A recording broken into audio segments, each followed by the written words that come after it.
Hai guys, selamat datang di channel Loriot. Di video kali ini kita akan membahas sebuah drama asal Korea yang berjudul Squid Game.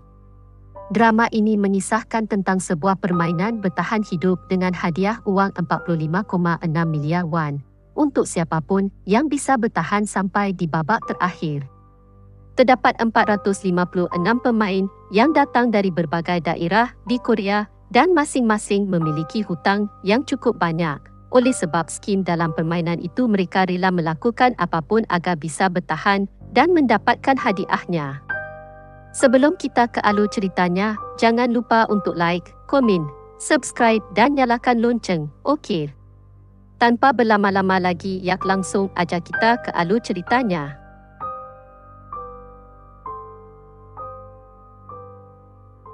Film diawali dengan diperlihatkan seorang duda bernama Ki-hun. Ia bekerja serabutan dan menjadi beban bagi ibunya yang sudah tua. Karena hal itu juga isterinya meninggalkannya dan menikah dengan lelaki lain.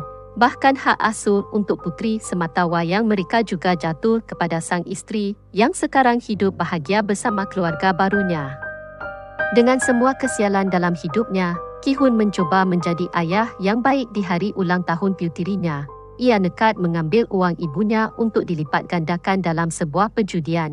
Beruntungnya ia berhasil memenangkan perjudian itu dan mendapatkan uang yang cukup banyak.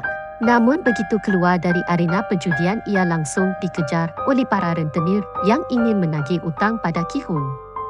Melihat segerombolan rentenir itu, Ki-hun pun segera kabur untuk menyelamatkan uang-uangnya. Namun sayangnya ia tetap tertangkap. Ia mencoba bernegosiasi dan akan membayar separuh hutangnya dengan hasil kemenangannya hari ini. Namun saat ia memeriksa uangnya, ternyata semua uangnya telah hilang. Jadi saat proses pengejaran sebelumnya, ia sempat menabrak seorang gadis yang ternyata gadis itu telah mencuri semua uangnya. Nah, karena tak bisa membayar hutang rentenir itu pun memaksa Ki-hun untuk menandatangani sebuah kontrak yang berisi bahawa jika Given tak bisa membayar hutangnya dalam waktu dekat, maka organ-organ tubuhnya akan diambil dan dijual oleh si rentenir. Semua kesialan hidupnya membuat ia frustasi karena di hari ulang tahun puterinya, ia tak bisa membelikan makanan yang enak serta hadiah yang indah. Ia merasa telah gagal menjadi ayah yang baik untuk puterinya. Kini dalam hidupnya yang tersisa hanyalah kemalangan serta hutang yang tak akan sanggup ia bayar. Di tengah keputusasaannya itu, Ki-hun pun mendapatkan secercah harapan. Saat itu seorang pemuda memberikannya sebuah tiket masuk ke dalam sebuah permainan. Pemuda itu berkata bahawa jika ia berhasil menyelesaikan permainan di sana, maka ia akan mendapatkan uang yang sangat banyak. Mendengar hal itu, Ki-hun pun langsung tertarik dan mengikuti apa kata pemuda tersebut.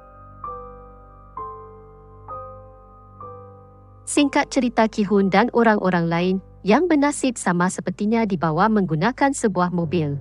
Mereka pun dibius untuk menjaga kerahasiaan tempat permainan tersebut. Selain itu, semua happy dan barang bawaan mereka juga disita dan akan dikembalikan nanti saat mereka pulang. Terdapat 456 peserta yang dikumpulkan di dalam sebuah ruangan besar. Tempat permainan itu dikelola oleh seseorang misterius bertopeng hitam dengan anak-anak yang menggunakan pakaian serba merah. Mereka sangat merahasiakan semuanya, bahkan identitas mereka tak boleh diketahui oleh siapapun.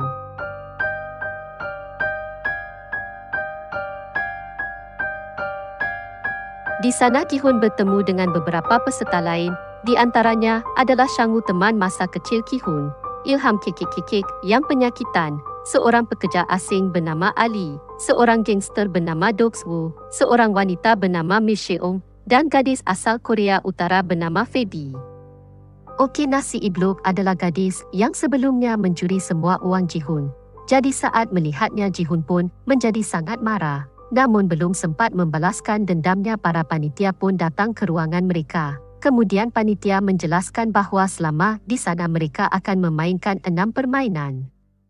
Adapun beberapa aturan yang harus disetujui oleh para sebelum memulai permainan, di mana pemain tidak boleh berhenti di tengah permainan. Lalu pemain yang menolak bermain akan langsung dieliminasi.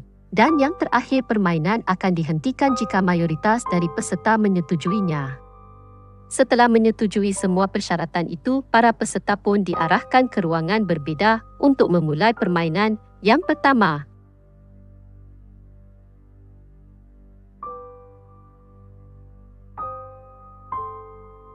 Permainan pertama yang akan mereka mainkan adalah lampu merah, lampu hijau. Terdapat sebuah robot raksasa di ujung ruangan yang akan bertugas sebagai penjaga. Nah, saat sang robot berkata lampu hijau, para pemain diperbolehkan untuk bergerak secepat mungkin agar mereka bisa segera sampai di garis finish sebelum waktunya habis. Namun saat robot itu berkata lampu merah, maka para pemain tidak boleh bergerak sama sekali. Karena jika ketahuan oleh si robot, maka mereka akan langsung dieliminasi. Terdengar cukup simpel ya, namun kenyataan yang sebenarnya jauh lebih mengerikan. Bagaimana tidak? Maksud dieliminasi dari permainan bukan hanya sekedar dikeluarkan tapi ditembak hingga tewas. Peluru datang dari berbagai sudut. Semuanya telah diatur agar langsung menembak siapapun yang bergerak selama lampu merah. Karena hal itu, para peserta pun terkejut dan mulai berhamburan di arena permainan. Sayangnya tindakan itu bukannya membantu mereka melainkan membuat mereka semua mati sia-sia.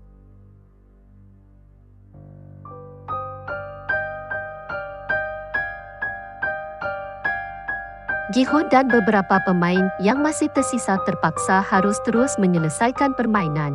Meskipun mereka harus melihat ratusan mayat yang tergeletak tak terurus di sekitar mereka, mereka harus tetap berkonsentrasi agar bisa segera sampai di garis finish dengan aman dan tidak kehabisan waktu. Mereka yang sudah melewati garis finish sebelum waktu habis akan dinyatakan lulus dari permainan pertama dan berhak melaju ke permainan selanjutnya. Gi-hun yang sebelumnya tertinggal mencoba untuk berlari sekencang mungkin di detik-detik terakhirnya, namun sayangnya ia malah terpeleset dan hampir jatuh. Beruntungnya Ali yang berada di belakang Gi-hun berhasil menarik bajunya sehingga ia bisa bertahan dan akhirnya lulus dari permainan pertama, sedangkan mereka yang masih tersisa karena kehabisan waktu langsung dinyatakan kalah dan ditembaki satu persatu. Setelah menyelesaikan permainan pertama, para peserta pun kembali dikumpulkan di kamar mereka. Dari 456 peserta kini, hanya tersisa 201 peserta saja. Para peserta yang masih tersisa sangat ketakutan karena apa yang terjadi di permainan.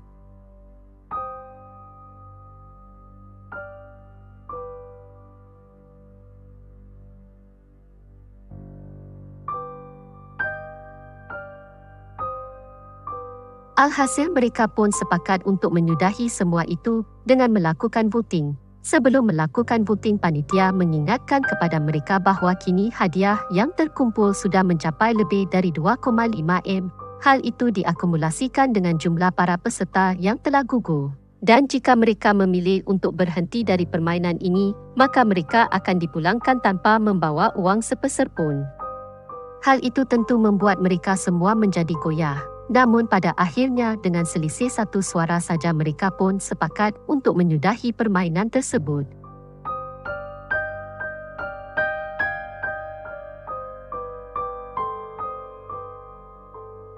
Hai, setelah kesepakatan itu para peserta pun akhirnya dipulangkan kembali ke daerah mereka masing-masing.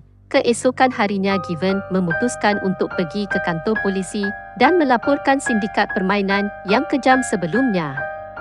Ia pun menceritakan semua kejadiannya sejak awal mereka dibawa sampai kembali dipulangkan.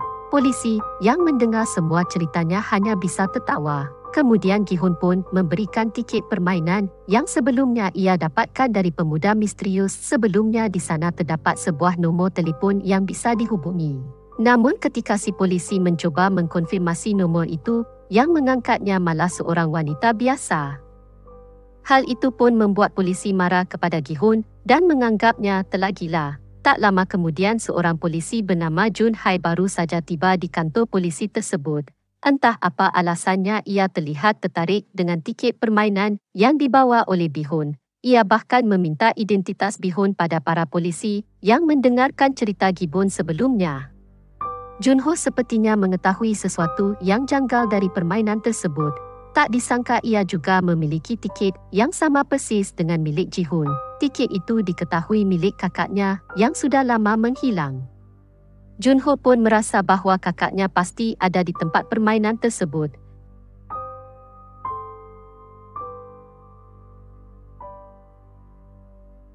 Di tempat lainnya, Gi-hoon yang pulang ke rumahnya merasa kebingungan mencari ibunya. Ternyata ibu Given saat ini dirawat di rumah sakit kerana menderita penyakit diabetes akut. Bahkan doktor menyarankan kepadanya untuk segera melakukan operasi. Namun sang ibu justru memilih untuk pulang kerana tak sanggup membayar biaya pengobatan di rumah sakit. Hal itu pun membuat Ji-hoon sedih dan kecewa pada dirinya sendiri. Ia bahkan nekat meminjam uang pada mantan isterinya demi bisa membayar biaya pengobatan ibunya. Namun yang ia dapatkan malah hinaan dari suami baru mantan isterinya yang juga bahkan melarangnya untuk mendekati puteri kandungnya sendiri.